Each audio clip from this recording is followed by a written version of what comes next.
Hello प्यारे भक्तों, राधे राधे। कल हमने परशुराम जी और राम जी के अवतार की चर्चा की।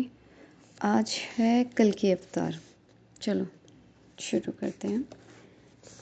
कलयुग के अंत में जब सत्पुरुषों के घर भी भगवान की कथा में बाधा होगी, ब्राह्मण, क्षत्रिय और वैश्य पाखंडी हो जाएंगे और शूद्र राजा होंगे। यहाँ तक कि कहीं भी स्वाहा, स्वधा और वष्टकार की ध्वनि नहीं सुनाई पड़ेगी। राजा लोग प्राय लुटेरे हो जाएंगे। तब कलयुग का शासन करने के लिए भगवान बालक रूप में संभल ग्राम में विष्णु यश के घर में अवतार ग्रहण करेंगे। परशुराम जी उनको वेद पढ़ाएंगे। शिवजी शास्त्रास्त्रों का संधान सिखाएंगे। साथ ही एक घोड़ा और एक खड़ग देंगे। तब कल्कि भगवान ब्राह्मणों की सेना साथ लेकर संसार में सर्वत्र फैले हुए म्लेच्छों का नाश करेंगे। पापी दुष्टों का नाश करके वे सतयुग के प्रवर्तक होंगे। वे ब्राह्मण कुमार बड़े ही बलवान, बुद्धिमान और पराक्रमी होंगे। धर्म के अनुसार विजय प्राप्त कर वे चक्रवर्ती राजा होंगे और इस संपूर्ण जगत को आनंद प्रदान करेंगे। यह संक्षिप्त कथा महाभारत के अनुसार है।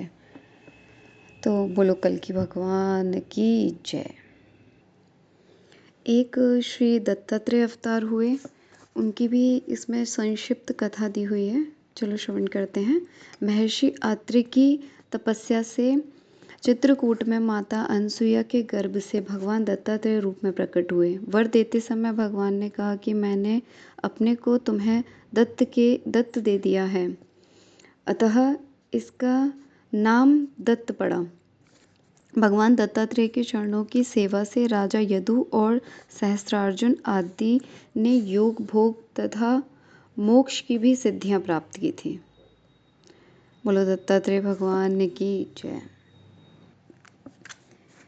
एक हुए इसमें श्री कपिल अवतार, उनकी भी छोटा संक्षिप्त सा वर्णन दे रखा है।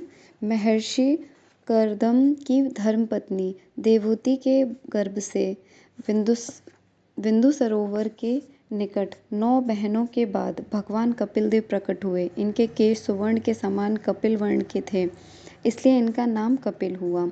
इन्होंने अपनी माता को आत्मज्ञान का उपदेश दिया था, जिससे वे भगवान के वास्तविक स्वरूप को समझकर स्वल्प समय में ही मोक्ष पद को प्राप्त कर सकें। श्री कपिल देव जी की माता को उपदेश देकर उनकी अनुमति लेकर बिंदुसर से समुद्र तट पर जा विराजे, जहाँ अश्वमेघ यज्ञ के अश्व को खोजते हुए राजा सगर के 8000 पुत्र भागवत अपराध रूप पाप से भस्म हो गए।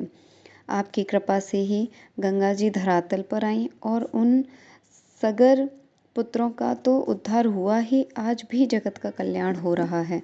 आज भी गंगा सागर संगम में कपिल भगवान विराजमान हैं।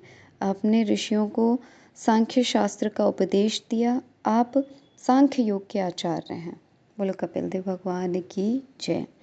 इसमें एक छोटा सा वर्णन और है श्री सनकादि अवतार के बारे में।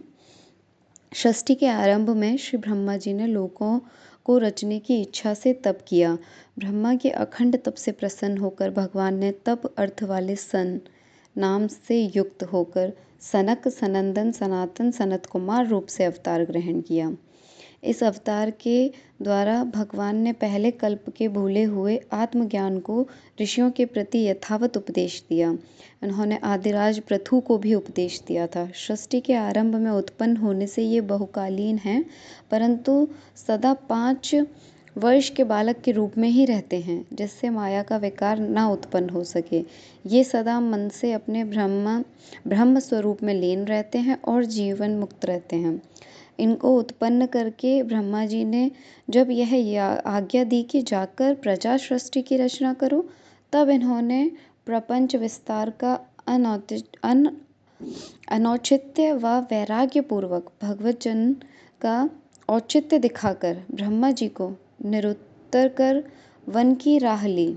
आप अखंड ऊर्ध्वरेता ब्रह्मचारी हैं और अपने तप से समस्त लोगों का सदा कल्याण करते हैं। बोलो सनकादि अवतार की जय। इसी प्रकार संक्षिप्त में भगवान के 24 अवतारों का इसमें वर्णन है।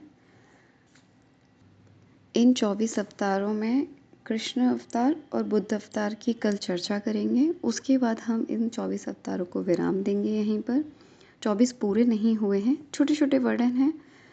अपन भक्तों की कथा के ऊपर आएंगे। तो बोलो सनक सनंदन सनातन सनत कुमार भगवान की जय। आज हम चर्चा को यहीं विराम देते हैं।